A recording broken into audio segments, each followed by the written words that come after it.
podcast world? I hope you're having a great day. You're listening to the Service Business Mastery Podcast. I'm your host, Church Blissett. Today's episode, we have Ken Midgett on. He's an educator, master plumber, former business owner, and he's won several different awards for education. The NAPHCC awarded him last year the National Plumbing Instructor of the Year, which is a huge honor. But today's episode, we're going to talk about apprenticeships in general, being an apprentice, getting an apprentice, and then we're also going to tie in a little bit about the women in the workplace.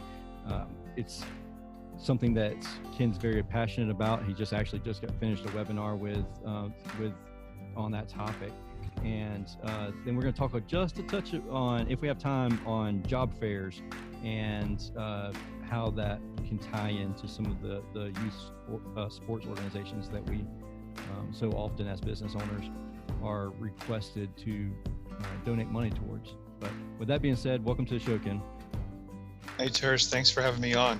Absolutely, it's my pleasure. So I guess let's get started. We don't want to drag this out too terribly long because there's a lot of information here. So tell us a little bit about yourself, your background, and then let's get started with what we have on the agenda for today.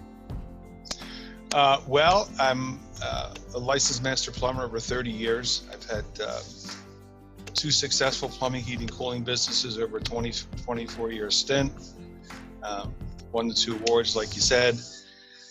And now I'm in the teaching gig in both secondary and post-secondary education in career and technical ed. So I teach plumbing and heating, that's my discipline. And the heating side of my curriculum is kind of donated towards wet heat and steam. So hydronics, radiant, solar, radiation, that's kind of what we're into here.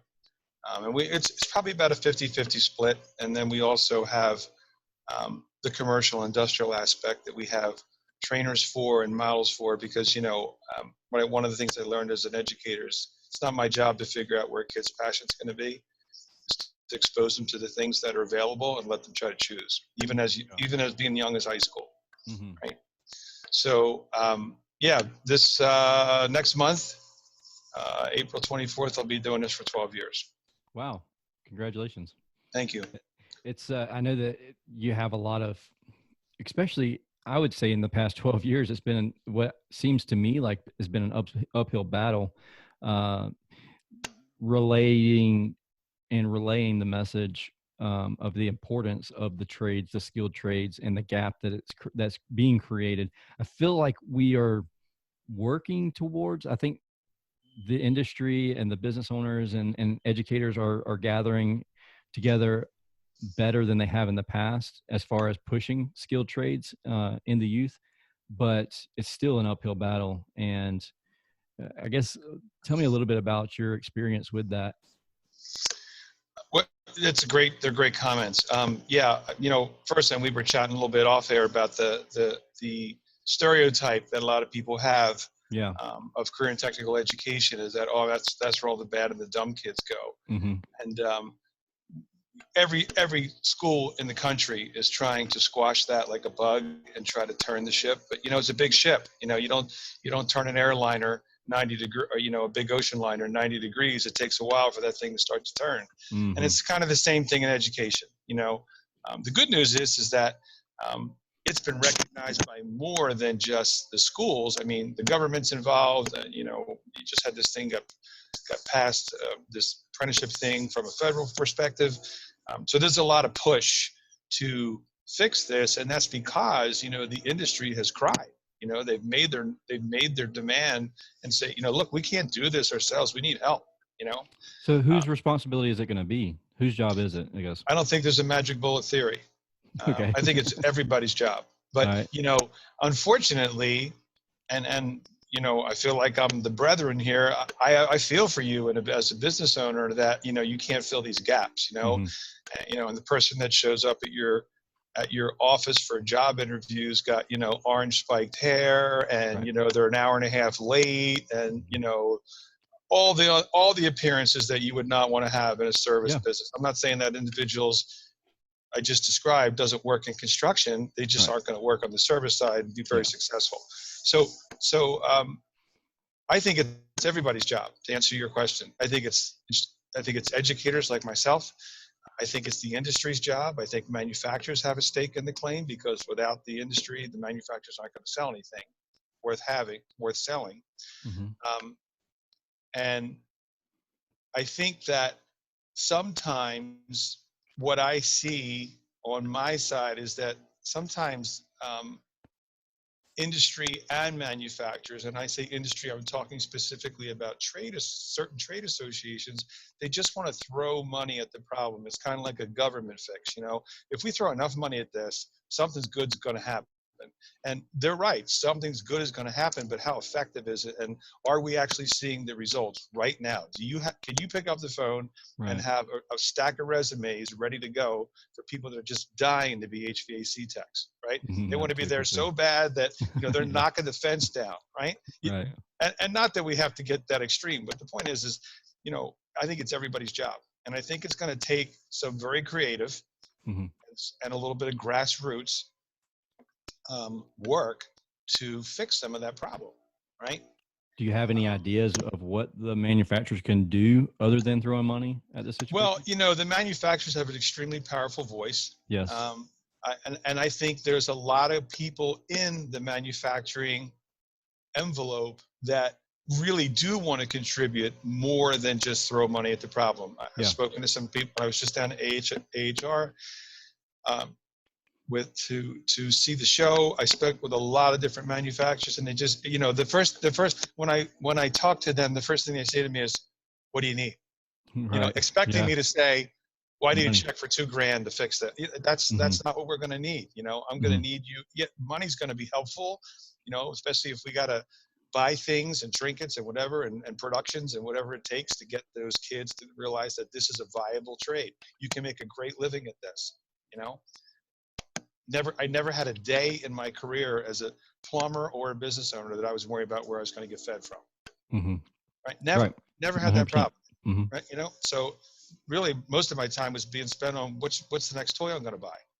Yeah. Because I had the money because I learned how to play the game. Right. Mm-hmm.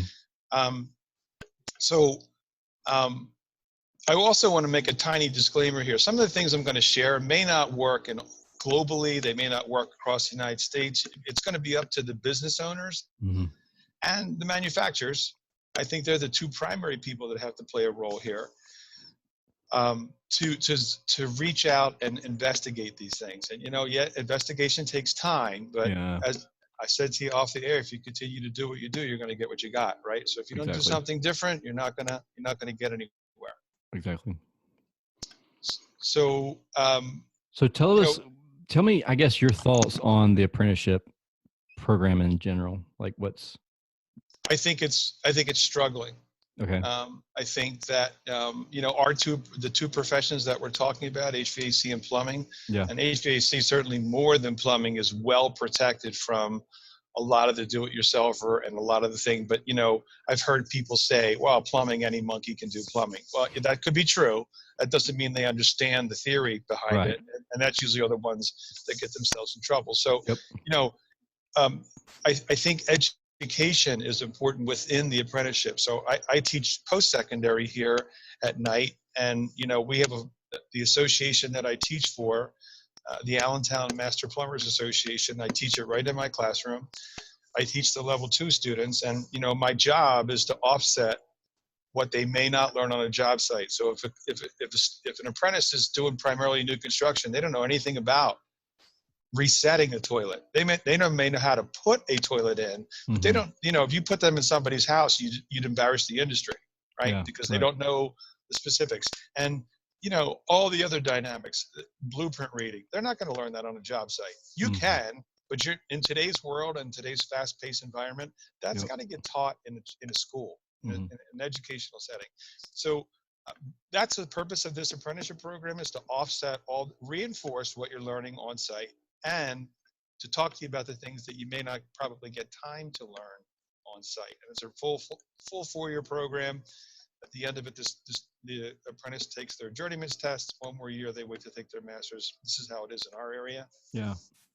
So that's kind of what I try to convince my high school students that, look, when you graduate, this is the path. If you want to be a plumber, you want to take this path, right? Is And high school early enough? from a target perspective, Mm-hmm. no. And that leads me to some of my other things here. Um, you know, all of you are a lot of you, all the listeners out here are um, business owners, and they are sponsoring youth sports, right? Yep. Mm-hmm. So to go outside the box a little bit, how about you sponsor the whole age level? So instead of just the under 12 t-ball team or the under 12 soccer team, you sponsor all the male and female teams for that league. Now, it's going to cost some money, but Yeah. for that money, you say, hey, and guess what? Every Saturday, I'm going to put a guy or a girl in a booth, and, we're going to have a person there that's going to make up balloon things and somebody to paint faces, which is, I'm going to come back to this. Just go with me on this. You're good. Go ahead. Balloon stuff, paint faces, and we're going to be handing out paper. We're here. We're not here to sell this business. That's an ancillary thing that's going to happen. I want to talk to these parents. I want to talk to these parents that are the 12, 13, 14-year-olds that are going to be in the 7th and 8th grade category, because that, in my opinion, should be the strongest investment for the target, because those are the ones that are thinking, oh, well, I got to send Susie, or I got to send Tommy or Susie. They're going to college, right? They're going to be an engineer. They're going to be a doctor. And we've all heard all the press about what the percentage dropout is and the cost of college. And, those people at that thing, they need to say to that parent, look, yeah, this is a dirty job. Sometimes it's hot. Sometimes it's cold. Sometimes it's raining. Sometimes I wear glasses I can't see because they fog. You got to tell them the truth. Yep. But you got to say, I've never went a day without work in my life. Mm-hmm. And it's a great career. And I got kids in college, and I got bills to pay, and I got a house down the shore, and whatever the things are that the person has accelerated to. And back to the face painting and the balloon thing and all. You can't do any kind of recruiting to the middle age or even the high school student if it's showtime. And I can't tell you how it breaks my heart. I walk around and see a job fair, and even in a expo or convention, and I see people that look like they're looking at their watch, they're twiddling their phones, they can't wait till the event's over. And that's not what you can't do that. No. You got to be reaching out to when that person's walking down with that 8th or 9th grade child. You got to say, "Hey, mom, come on over here. I want to talk to you about this." And you don't got to be a slime ball, but you can do it professionally. And you can say, "I can help your child have a great career and have a successful career, and they don't got to spend a dime in college. They could literally graduate high school, and they could come to work for me. And here's Joe, and he works for me. And here's Sally, she works for me. I'm going to let them finish talking to you." What's wrong with that? Right. That's what I think you have to get to. And it has to be replicated at the high school level. So I see the same thing happen at the high school level at a job fair. I'll see individuals, they're sitting at their table. Students are walking by, they're not saying anything. And I'm not saying you got to put on your clown suit either, but you have to attract you got to find out what they need, what's going to be their hot button, what's going to keep the conversation from them to you going, right? So how do you money's figure that out? Well, child psychology, number one. Right. And just talk to kids. Talk to kids that are from 13 to 16 years old, and find out, who told you that you have to go to college? Why do you got to go there? Just kids that your children's friends maybe, or at a church or at a gathering somewhere. Talk to relatives. Tell me why, you're so sold on college. I really need to understand.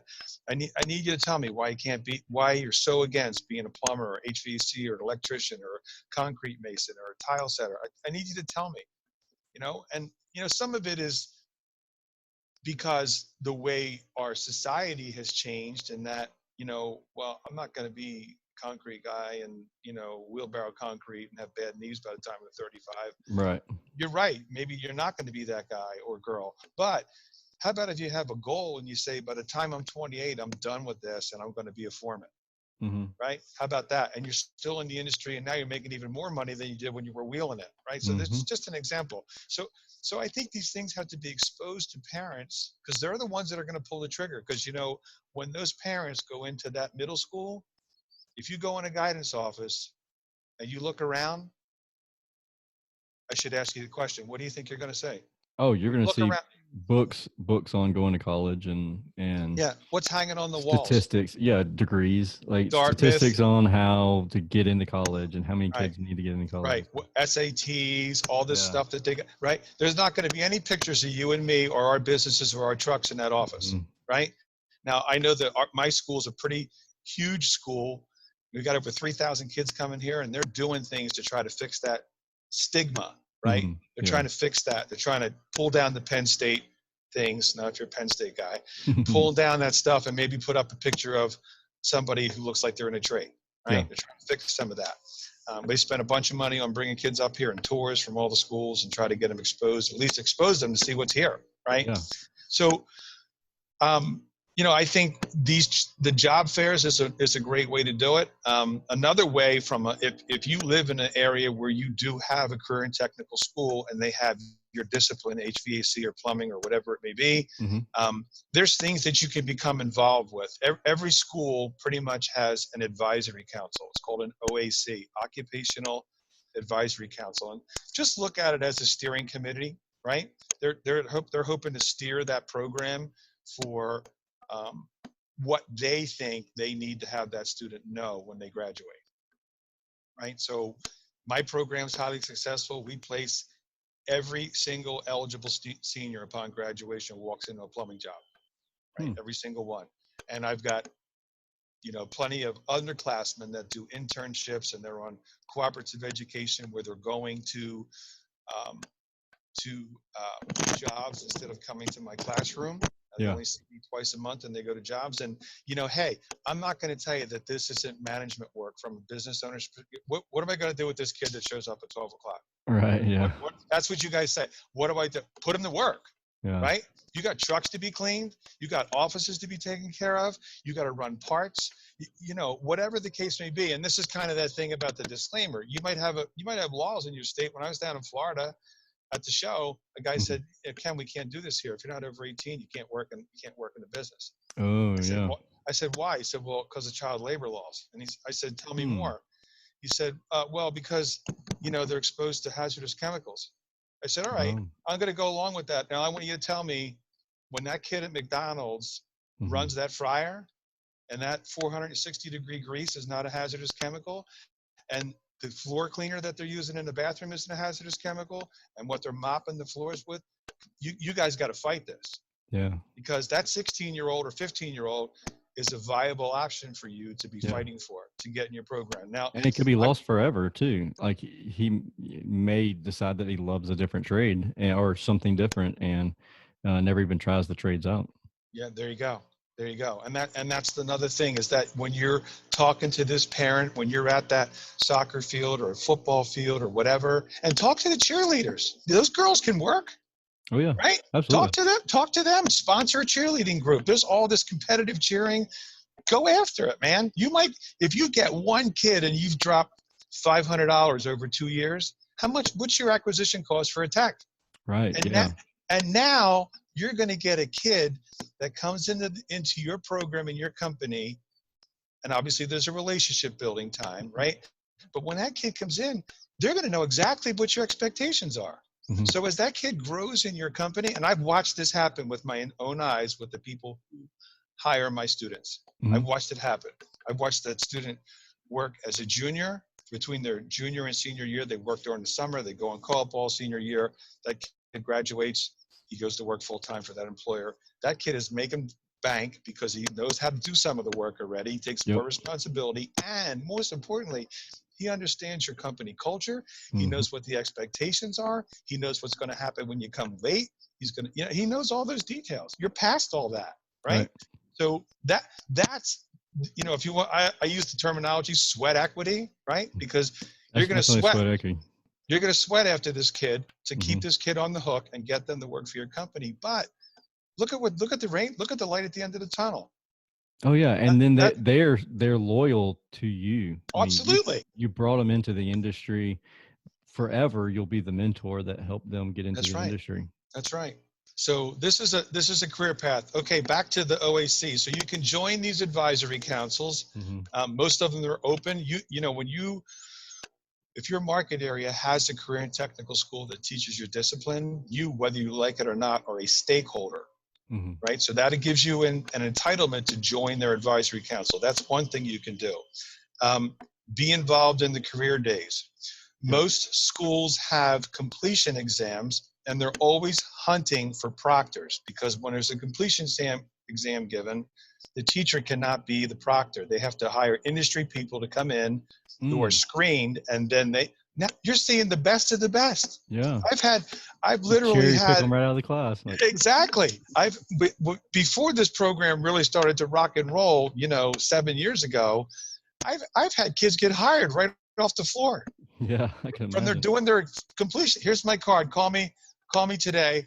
I want to interview you on Friday, and we're gonna get you on call right away. I was that impressed with how So well you held yourself. here locally, we've had I reached out to the Board of Education for all of the counties around us, like 6 counties, thousands of kids, and I had one school call me back, and and when I say reached out, like I called all the time. I just kept calling because I wanted to go do career days. I wanted Hmm. to when it was career day, I wanted to go there and I wanted to be a part of it. One teacher called or one counselor called me back, and since then she's called me every year to come back. But it was I was surprised because it was a middle school teacher. I was reaching out to all the high schools, Right. and I was like, okay, junior senior year, like I'm going to come in as career day and then try and convince these kids to come, like into our industry, try something out, blah, blah, blah, whatever.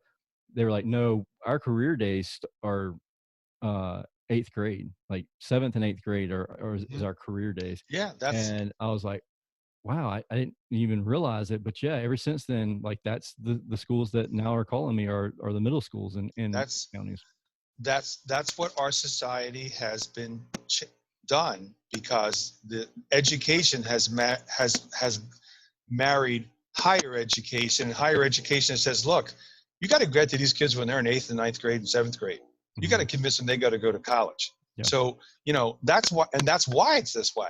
And, Mm-hmm. all the educators and the counselors, they're all college educated, unlike me.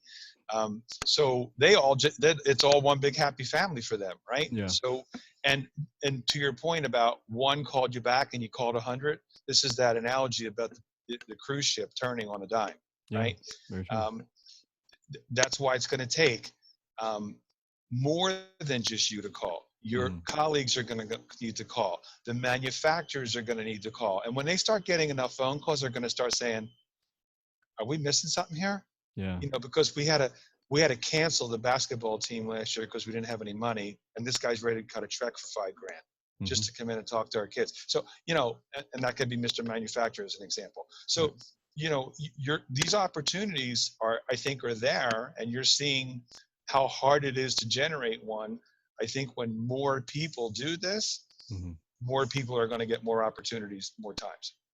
Yeah, I agree with that because even the years following that, because that was probably 3 years ago, 4 years ago, and following that, I've had other middle schools reach out to me since then.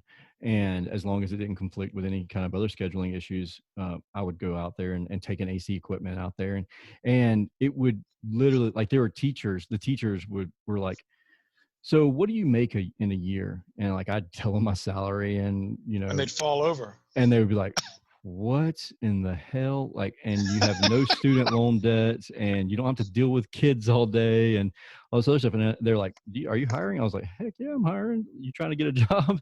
But I mean, even counselors now, they, especially here locally, because my son's really good friends with the counselor at the local high school's son, and they play soccer together. And uh, she has conversations. She's like, there's a lot of kids in our school that just are not college material, and it's hard for me to find somewhere to put them, like what direction to push them in.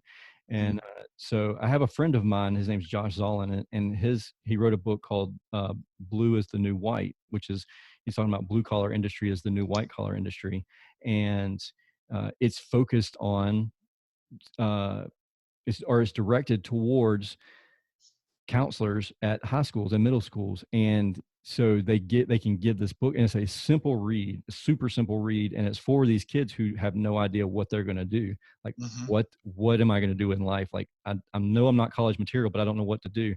And so his book is focused on those children. And so, like, I've been passing that out to the counselors, and they're like, oh, this is like just a game changer. Now it's like I have an answer for these kids whenever they come to me and say, look, I can't pass the SATs, I can't, do these things that, but I'm really good with my hands. Mm-hmm. And then if their shop class is like it was when I was in school, like where they did stick the misfits, like I was in ROTC, I was in shop, I was in automotive, and it was a really weird dynamic where the kids who would show up late or be on drugs or whatever, they always wound up in those classes. And it was so Mm-hmm. irritating because I was there. I wanted to learn about cars. Like, I mean, I literally have a full sleeve of car part tattoos on my arm. Like, I really had a passion about cars. And I was in the class where he, Mr. Cornell was my shop teacher. He was the automotive instructor, and his entire job all day long was to make sure those kids didn't steal tools out of his Right. shop. And Right. it's like, seriously, man, I want to learn how to rebuild a motor. I want to learn how to change a tire. And so he would take special attention to those kids and like actually instruct them, change oil in faculties, vehicles and stuff like that. But looking back, I was so irritated that the school system would just stick these other kids in there. Same with ROTC, because I knew I was going in the military, and I was like, I want to be in the ROTC so I can like get some of this. And it was like one class we'd go to, it was just all misfits, and we're like, seriously, like what the heck is going on here? And Right. uh, since then, that school has completely revamped both of those programs, and they're very like it's hard to get into ROTC program. It's hard to get into the automotive shop class, and it's not something where they stick the misfits anymore. And I'm so thankful for that, because I mean, Mr. Cornell, God bless that guy, because he had the patience of Job. I don't know. He never lost his cool with these people. And like me, I was a student and I was losing my cool with them. And so I had a weird dynamic. Just a kind of short backstory. I transferred schools, and we went from block scheduling to quarter schedule or whatever, one way or the other. We swapped. And so I wound up with way too many credits. And the school I came from up in Atlanta, we were way ahead in the academic side to the school that I ended up in Savannah. And so my junior and senior year of high school I did GTREP, which is the Georgia Tech program for. So anyways, I went to college my junior and senior year of high school.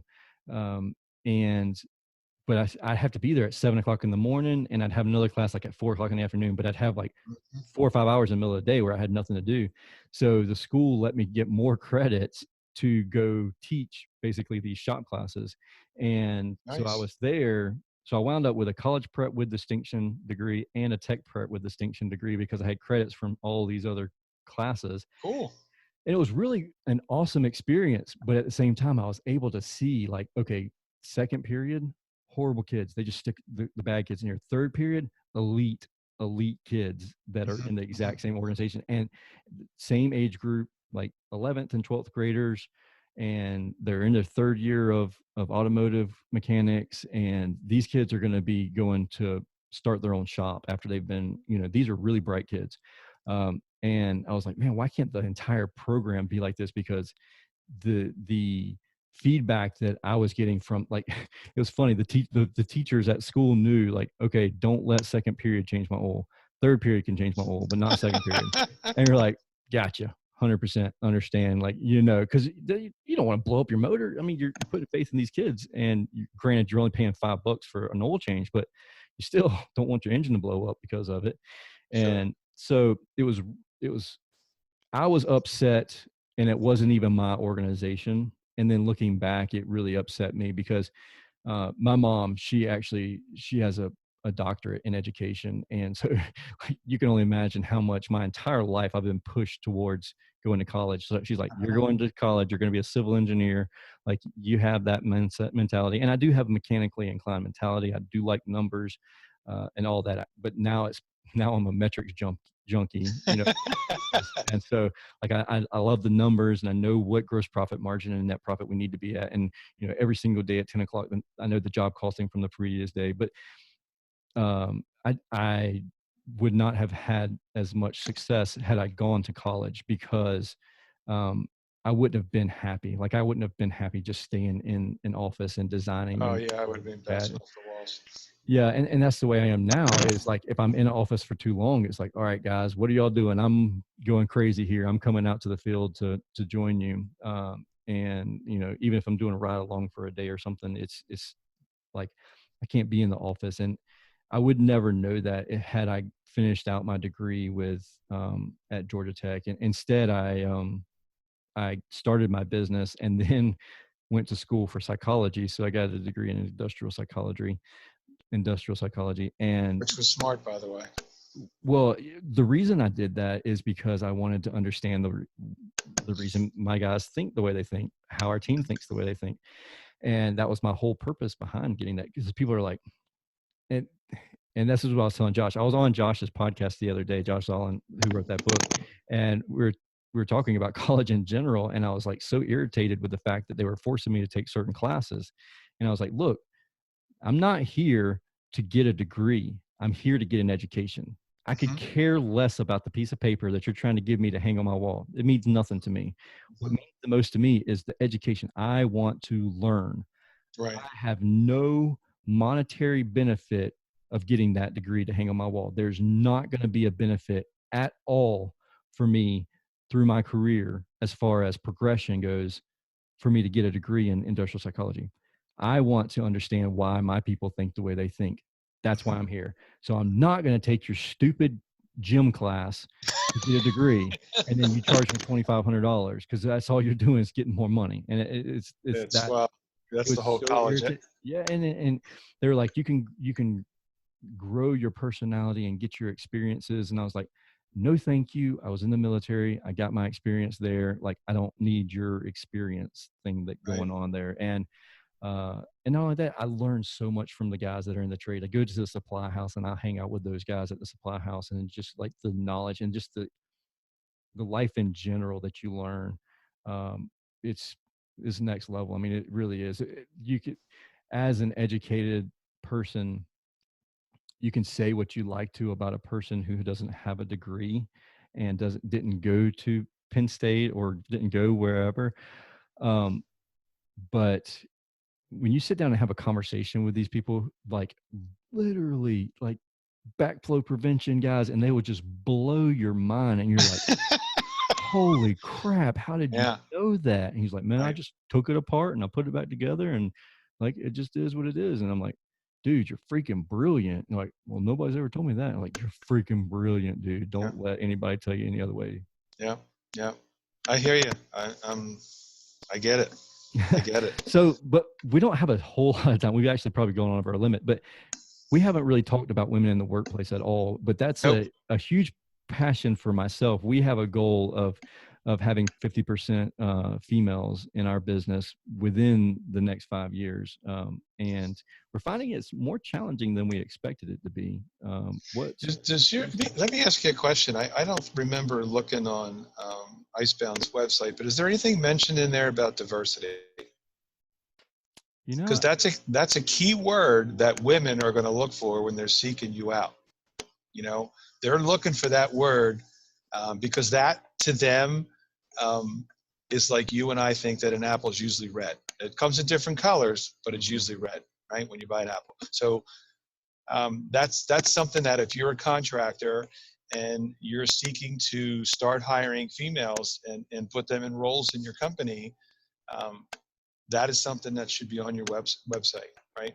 So just diversity in general. I mean, because it's you plan to have a diverse workforce, right? So to a woman, that means that they feel inclusive with that, right? It's not just about nationalities and religions; it's about genders, right? When you say that, you're striving to have a diverse company and diverse workforce within your company. Okay, right? Yeah, that's what we kind of let's try the best way to say it. Like, we've implied everything, like networking, all the people that I network with, they all know that because I say it, we say it all the time. My wife and I, we mention it all the time. But on the website, we just actually rebranded and we redid our website. So 99% sure that's definitely not on the website, but Yeah, that's something you should be doing if you're trying to get some traffic that way. That's probably a good idea from a marketing perspective. Hey, it's real simple math. Women make up 50% of the workforce. Mm-hmm. And, both HVAC, plumbing, and not all the construction trades, but those two specifically have changed dramatically, like exponentially changed, that not every single thing is heavy. Things need to be done from a technical perspective. In HVAC, somebody doesn't have to be extremely strong to do air balancing. Right. Mm-hmm. That's a viable position in the company. And yep. What everyone needs to realize is that, the old expression of it takes a village to raise a child, right? Everybody's a different person in that village that helps that child become a human being and be an adult. It's the same thing in this business. Not everybody has to be a tech.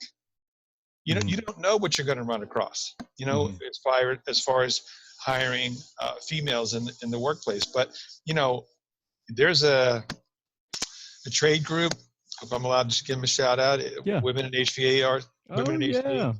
I mean, Danielle, if you look on their Facebook page, they got girls on the podcast. Yeah, they're fantastic. So, I'm seriously going to consider being a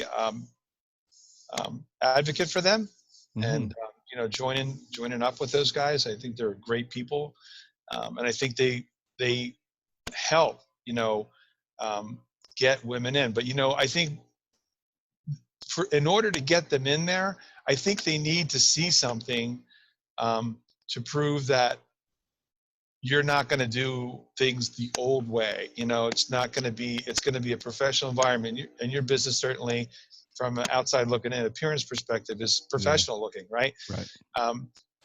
You're probably not going to get a girl to work for you if you're driving around in a white unmarked van doing HVAC or plumbing, right? You forget, that's over your head. You're not there yet. But my biggest target is, when the 7th and 8th graders come through this school, and there's a predominantly female group of tourists, I say, what do you want to be when you grow up? And you'll hear cosmetology, you'll hear photography. I'm going to be a nuclear scientist, all these things, but you don't hear plumbing or HVAC, right? Sure. And I say, do y'all know what the glass ceiling is? And they look at you like the deer in headlights. And I say, that's when women are paid less than men. And I said, one thing I can assure you as I stand here is, if you decide to change your mind and not worry about your nails and worry about getting your nails dirty and doing this, not only are you going to break that glass ceiling, but you're going to be able to buy that cosmetology business. You'll be able to own that shop. Right? And you don't realize how lucrative it is to have a female service tech talk about breaking down resistance. Oh, yeah. And the first couple words and building rapport with a customer. What better way to do it when 70%, 80% of your customers are women, to talk to another woman, right? Yeah. So do you ever find, really quick, with that being said, that customer interaction, do you ever find that they don't believe the female service expert because she's a female? Absolutely. I just did this webinar this afternoon, had 2 of my third year adult apprentice in the webinar, and they both shared that story, that they have went in a house and, really just blunt comments like, when's the plumber coming? Right. So, and both of them spoke about how they professionally handled that situation. One said, "Sir, if you're not happy and you'd like me to leave and then send someone else." "Oh, no, I had to wait all day for you. I'll have to take off another day of work," right? "Well, then why don't you give me a chance here, and I can prove myself to you that I'm more than capable of fixing the problem that you have today." Well, I'm glad that they had that much tact and willingness, because if I was on site, I'd throat chop whoever said it. I would piss me off so bad. I just, like, my blood's boiling right now. Just Yeah, thinking no, about they, that and scenario. but they also shared that there were times when more in the year one than now that, they would just go home and cry their eyes out because of things that That's were said to them. unacceptable. It's And right, unacceptable. right. But, if you're the business owner, you can't protect all that, right? I You know. can't protect what a customer necessarily says. It's something that the Still. kid, the person has to have the fortitude and determination to fight through that. Yeah. And the reward, if you will, or the light at the end of the tunnel is that you're going to have a career that's just untouched. Hmm. You when there's Sally, Barb, and Sandy, and Joe and Tom, and times get hard, guess what? Sally and Barb are going to stay, and Yeah. Joe and Tom are probably going to go. Unless Right? they're really, really performing great. I mean, I Right. look at numbers, but like it's definitely going to weigh heavily there for sure. And we talked about that too. Some of the things I think as a business owner and your staff need to think about is that they they need to be able to ask for help without consequence. So 100%. Yeah. so if you're expecting them to push a blower cabinet up into an attic, you No. you can't maybe they don't have the physical strength that a guy does to push that 180-pound blower Exactly. cabinet up, and you got to be willing to help them without and I say without consequence. There can't be any rhetoric after the fact, or Nothing at all can be she's, said. yeah, right, right. And I listened to your one podcast where you did your YouTube clip and you did your company policy. I thought that was awesome. That there's no drama. No drama. As soon as there's some, Fireable offense. No drama. right, non-negotiable. Right, you got to go to Absolutely. start that. So anyhow, again, this comes back to an industry thing. Here's 50% of the workforce, Mr. and Mrs. Plumbing and Heating and HVAC. You need to get to that 7th and 8th grade girls' parents and to the girl and say, look, you gotta at least go to that school and try this out. Go up there and spend time. Go talk to the teacher. Go talk to some of the other students that are in the program. Let them tell you how bad or good it is, right? Hmm. And then make a decision if you think college is your only thing, or you're going to be a cosmetologist, or you're going to be a hygienist, or whatever Hmm. whatever the traditional kind of way is for you to enter the workforce, right? And college And isn't not the only only that, way. it's such a perception that the jobs are so dirty and nasty, Right, and it's right. not really the case. Like, I mean, you have gloves. I mean, we all have gloves that we Gloves, wear. Your suits, face suit shields. covers everything. Like it's not. I mean, you definitely see guys come into the supply house that are covered in filth, but you also see the other guys that do the exact same job that don't have a lick of dirt on them That's because right. they wear PPE and stuff like That's that. right. So That's right. Because they chose to be professional and not roll around in it all day long in their work clothes. absolutely, You take the absolutely. extra 3 minutes and put on the Tyvek suit before you climb into crawl space or before you do the drain cleaning job or whatever it's going to be. Yep.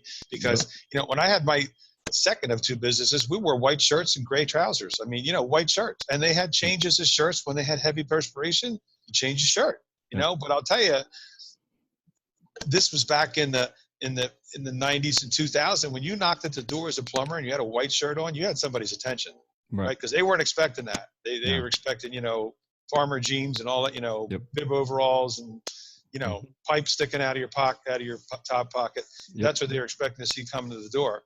So anyhow, the other thing about women in the industry, and I kind of touched a little bit, is the technical aspect. Things are made lighter. Mhm. Right? Things aren't as heavy. In the plumbing side, it's not, perceptionally, when I look at somebody today that's an apprentice or a journeyman, I don't see this 250-pound guy, knuckle dragger, Mhm. carrying two 250-pound toolboxes. I see Mhm. a guy standing straight up, carrying maybe one toolbox and maybe a Leatherman to go into a house or on a new construction site to do a job, right? Yeah. We're not, all the things that used to make the job so scummy and dirty, drilling, blowing holes with hammer drills and dust. That dust is not allowed to be there anymore. It's OSHA's regulations. Yep. You got to contain all that dust, right? Mhm. So a lot of things have really changed. ProPress and versus soldering and PEX versus copper. I mean, it goes on and on and on and on about how things have changed, and Yep. that it's not. I don't want to say it's not a skill. It's a different type of skill Yeah. Yeah. Totally. that doesn't require so much physical strength. Not to say Agreed. that the girls can't solder and do the other things. I'm not saying that. I'm just saying it's different for them. So Yeah. as they enter the industry, their exposure to what I had, and I'm not going to tell you how old I am, but I'm an old man. We You won't say know, anything.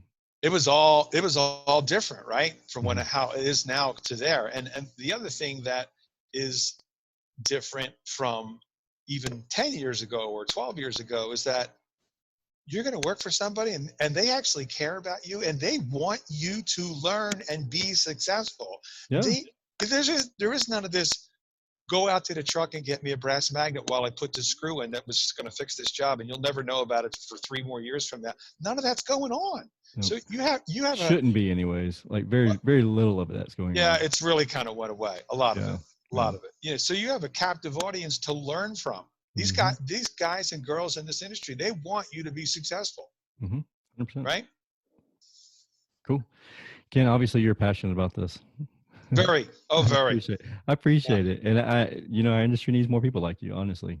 Thank you. And I appreciate everything that you've done. And I'm thankful for the guys over at the HVAC Jerks podcast, because they're who introduced Oh, me yeah. at They're the actually, AHR. ironically, they are coming here in my school, in my classroom, to do a morning and an afternoon podcast. The kids are like bouncing off the walls.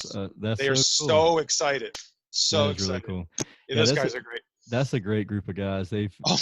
We hung out last year at the AHR Expo in Atlanta, and then this year we didn't hang out quite as much because we went pretty full out the last year because they were only down for like 1 day and or 2 days, and then this year they were here for the whole thing, so we kind of paced ourselves throughout the entire event. But yeah, it's really cool, and I'm excited for Chicago. Will you be at Chicago event? I will absolutely be there.